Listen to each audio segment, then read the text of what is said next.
नमस्कार, जय हिंद, वंदे मातरम। मित्रों, आज जो है हम बात करेंगे यूपीएससी आईएएस मेंस 2022 का जो पेपर हुआ है कल 17 सितंबर 2022 को, उसके बारे में चर्चा करेंगे। हालांकि मैं एक ही प्रश्न के ऊपर चर्चा करूंगा क्योंकि बहुत समय लगता है एक वीडियो बनाने में। तो मैं कोशिश यही करूंगा कि जो भी बताऊं अच्छे से बताऊं, और आप पहले एक बार पूरे पेपर पर नज़र मतलब कि एक बार नज़र दे दें।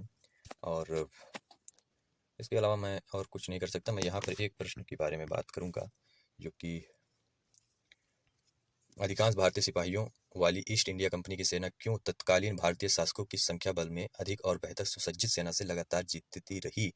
कारण बताएं 150 शब्दों में। 20 प्रश्न आए हुए हैं और बहुत ही सरल पेपर था, बहुत ज़्यादा कठिन नहीं था, परंतु मैं यहाँ पर एक ही प्रश्न जो है ले रहा हूँ।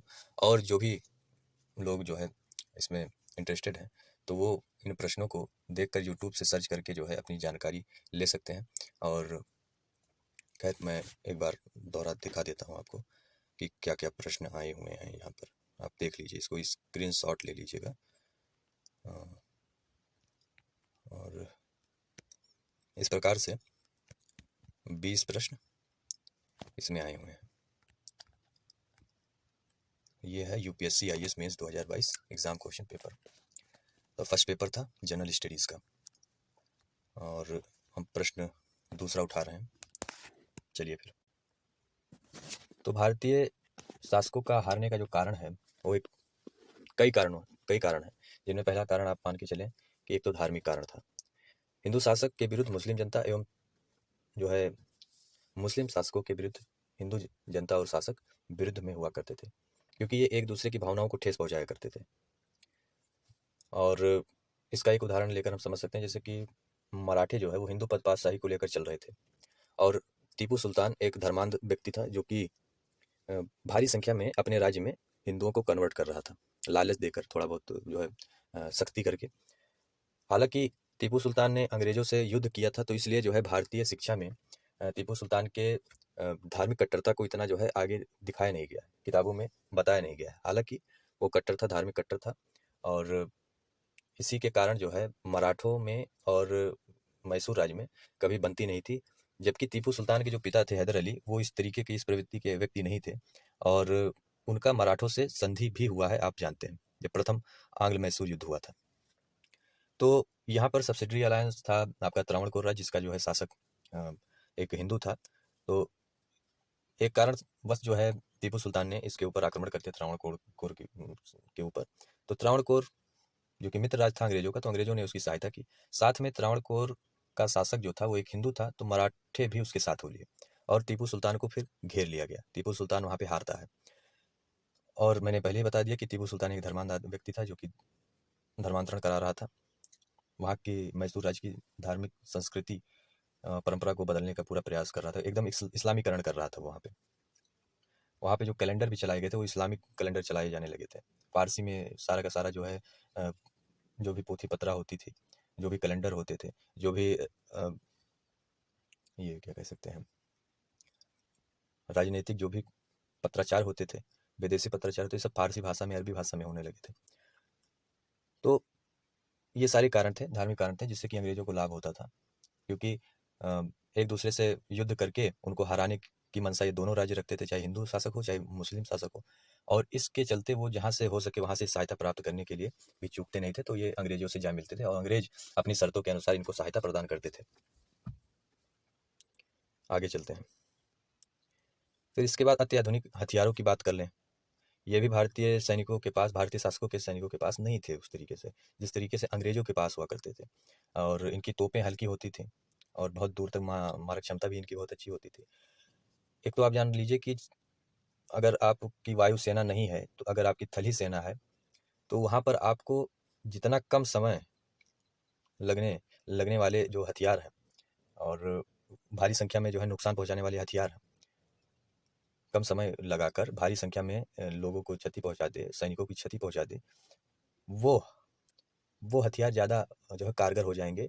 वो सेना जो है जल्दी जीत जाएगी या जीत जाएगी उन सैनिकों से जिनके पास भारी भरकम तोपें हैं, हथियार हैं जो कि मोबिलाइज नहीं हो सकते हैं, उसको स्थानांतरित हस्तांतरित नहीं किया जा सकता, इधर उधर जो है हिला डुला नहीं जा सकता है, इधर उधर से जो है उसको स्थिति उसकी बदली नहीं जा सकती है।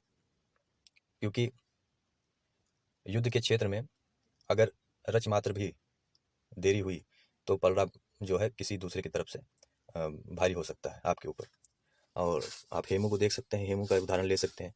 हेमू की सैन्य संख्या बहुत अधिक थी अकबर से, परंतु अकबर के तीरंदाज ने एक टारगेट लेकर और हेमू को मारने का पूरा प्रयास किया, क्योंकि वहाँ पे एक गलती भारतीय शासकों की हमेशा रहती थी। एक तो हाथी पर बैठकर जो है युद्ध लड़ा करते थे, और हम जानते हैं कि हाथी पर बैठा हुआ व्यक्ति दूर से दिखाई पड़ता है, तो उसको टारगेट करने में बहुत ही मुश्किल नहीं आएगी।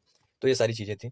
अत्याधुनिक हथियार नहीं थे भारतीय सैनिकों के पास, जबकि अंग्रेजी भारतीय सैनिकों के पास अत्याधुनिक हथियार हुआ करते थे। इस कारण से भी भारतीय शासक हारे हैं।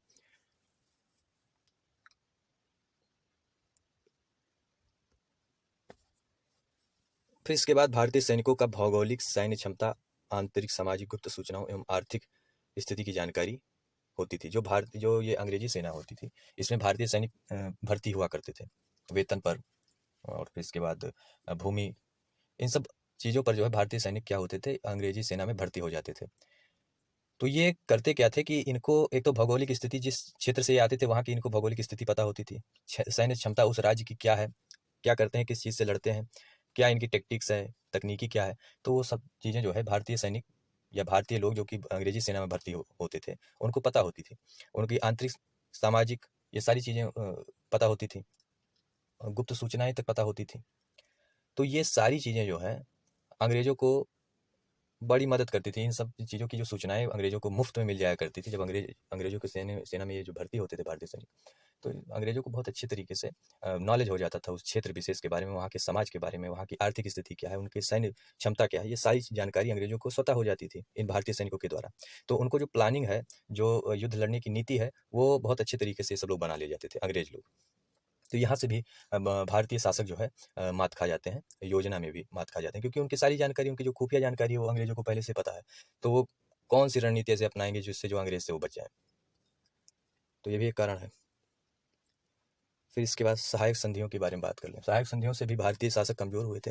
भारतीय शासक जो है आपस में लड़ते भिड़ते थे, मतभेद हुआ करता था। तो ऐसे में अंग्रेज देखते रहते थे कि कौन सा राज्य कमज़ोर हो गया है। अगर कमज़ोर हो गया है तो स्वयं चले जाते थे, सहायक संधि प्रस्ताव करते थे कि हाँ चलिए आपके राज्य को हम सहायता प्रदान कर देंगे, या फिर आप जो है हमसे सहायक संधि कर लीजिए कि हम आपके राज्य की सुरक्षा करेंगे, क्योंकि आपका बगल वाला राज्य बहुत ही ताकतवर है, क्या पता वो आपके ऊपर आक्रमण कर दे। या किसी राज्य की स्थिति इतनी गड़बड़ होती थी कि अंग्रेज स्वयं उनके ऊपर कह देते थे कि हम आपके ऊपर आक्रमण कर देंगे या कब्जा कर लेंगे, तो हमसे आप सहायक संधि कर लीजिए। कुछ राज्य तो अपना स्वतः स्वतः ही जो है चले गए अपनी सुरक्षा के चलते।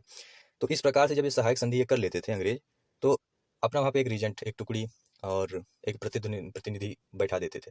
कहाँ पर? राज्य की राजधानी पर, जहाँ इन्होंने सहायक संधि की जिस राज्य से, वहाँ पर इन्होंने अपना एक प्रतिनिधि बैठा दिया होता था। तो ये प्रतिनिधि या ये अधिकारी क्या करता था, वहाँ के राजनीतिक मामलों में हस्तक्षेप करने लगता था, वहाँ के विदेशी मामलों में हस्तक्षेप करने लगता था। उसको वहाँ के सारे मामलों की जानकारी हो जाती थी, सैन्य बल के बारे में जानकारी हो जाती थी, आंतरिक मामलों के बारे में जानकारी हो जाती थी।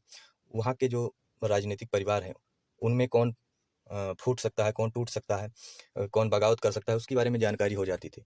और इस प्रकार से एक प्रकार से अंग्रेज जो है वहाँ पे एक भेदिया अपना जो है वहाँ पे नियुक्त कर देते थे। क्योंकि राजनीतिक परिवार में भी अगर कोई व्यक्ति शासन सत्ता का लालची होगा तो वो भी जाकर उस प्रतिनिधि से मिल जाएगा, उस अंग्रेज अधिकारी से मिल जाएगा। तो उस अंग्रेज अधिकारी के मदद से वो तख्ता पलट कर सकता था, या राज सिंहासन प्राप्त करने के लिए संधियाँ कर लेता था। ये सारी चीज़ें हैं। तो सहायक संधि से भारतीय शासक जो है कमज़ोर हुए, क्योंकि उनकी वैदेशिक नीतियाँ प्रभावित होती थी, सैनिक नीतियाँ प्रभावित होती थी, और जो भी उनकी गुप्त जानकारियाँ थी वो भी लीक हो जाती थी। तो इन सारी चीज़ों से भारतीय शासक अंग्रेजों से हारते रहे हैं, ये भी एक कारण है। आगे चलते हैं। सेना में फूट, भ्रष्ट अधिकारियों एवं सैन्य अधिकारियों की भरमार। भारतीय शासकों की सेना में, उनके अधिकारियों में भ्रष्ट लोग बहुत थे। ये सबसे बड़ी जो है कमी हमेशा जो है भारतीय शासकों में देखी गई है। और इनको अंग्रेज जो है देखते रहते थे कि कौन सा व्यक्ति जो है भ्रष्ट है, उनके ऊपर पूरा रिसर्च करते थे, इसके बाद उनके ऊपर जो है दांव खेला जाता था। तो ऐसे में आप एक उदाहरण ले सकते हैं 1757 में जो प्लासी का युद्ध हुआ था, बंगाल के नवाब और अंग्रेजों के बीच जो युद्ध हुआ था, उसमें मीर जाफर नाम का जो सेनापति था सिराजुद्दौला का, वो बंगाल का नवाब बनने की लालच में अंग्रेजों से जा मिला था। अंग्रेजों ने उसको प्रस्ताव दिया था कि हाँ हम तुमको जो है यहाँ का शासक बना देंगे, यहाँ का नवाब बना देंगे। मीर जाफर ने फिर गद्दारी की और सिराजुद्दौला के साथ गया तो युद्ध भूमि में, लेकिन वहाँ पे उसने हथियार रख दिए और अंग्रेजों के सामने हथियार रखने के बाद अंग्रेजों ने बड़ी आसानी से 50,000 की सेना थी लगभग, उसको बड़ी आसानी से हरा दिया। किसको? सिराजुद्दौला को। कुछ हजार की सेना थी अंग्रेजों की। तो इस प्रकार से अंग्रेजों की सेना जो है भारतीय शासकों की सेना से जीत जाया करती थी। और कारण मैं देख लेता हूँ। फिर भारतीय शासकों की एक कमी और थी कि उनमें आपसी तालमेल नहीं था। भारत भौगोलिक दृष्टि से तो हिमालय से लेकर हिंद महासागर तक एक था, परंतु राजनीतिक दृष्टि से छोटे छोटे राज्यों में टूटा हुआ था। ये शासक एक दूसरे से प्रतिशोध लेने के लिए एकदम तत्पर रहते थे और एक दूसरे को नीचा दिखाने के लिए या उनका उनका जो है सीमा अतिक्रमण करने के लिए, उनकी भौगोलिक सीमा को अतिक्रमित करने के लिए तत्पर रहते थे। इसलिए कहीं से भी जो सहायता मिले ये ले लेते थे। तो अंग्रेजों से ये सहायता लिया करते थे। आपसी तालमेल नहीं बैठा पाते थे कि हाँ आपसी तालमेल बैठाकर हम जो है अपना जो भी भेद है, आपसी मतभेद है, उसको भूल जाए। परंतु ये अंग्रेजों की सहायता लेते थे, विदेशियों की सहायता लेते थे, जिस कारण इनको भारी से भारी मात्रा में क्षति हुई है। और अंग्रेज सहायक संधि के लिए बैठे ही होते थे, वो अपने शर्तों पे सहायक संधि करते थे। अंग्रेजों का मानना था कि ये जो शासक हैं ये तो मित्र ही हैं, लेकिन इनके जरिए मैं अपने दूसरे दुश्मन को पराजित भी कर दूंगा और मेरा मित्र भी मुझसे खुश रहेगा और मुझे जो है पारितोषिक देगा। ये उतना मजबूत भी नहीं होगा जितना जो है ये दोनों साथ में रह के मजबूत होते।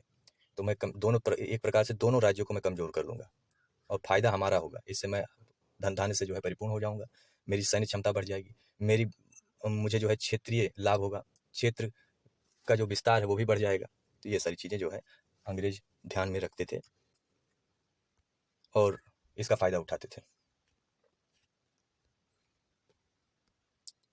फिर इसके बाद भारतीय शासकों की दूरदर्शिता में कमी। ये एक एक राज्य अंग्रेजों ने हथिया लिया, इसको ये देख रहे थे कि किस तरीके से ये हथिया रहे हैं, लेकिन ये उन सारी चीज़ों से सीखते नहीं थे। ये अपने दंभ और अहम में ही अपना नाश या अपने आप को जो है नष्ट कर लिया, अपने आप की क्षति पहुंचा ली, अपने आप को क्षति पहुंचा ली। ये सारी चीज़ें जो है ये अपनी अदूरदर्शिता के कारण इन्होंने किया था। इन समस्त उपरोक्त कारणों से यह सिद्ध होता है कि अंग्रेज किस प्रकार से अपने से संख्या बल में अधिक एक सुसज्जित भारतीय शासकों की सेना को पराजित कर लेते थे। चलिए ये लेक्चर, ये क्वेश्चन आंसर जो भी था, इससे आपको कुछ समझ में आया होगा और मिलता हूँ फिर अगले किसी नए टॉपिक के साथ।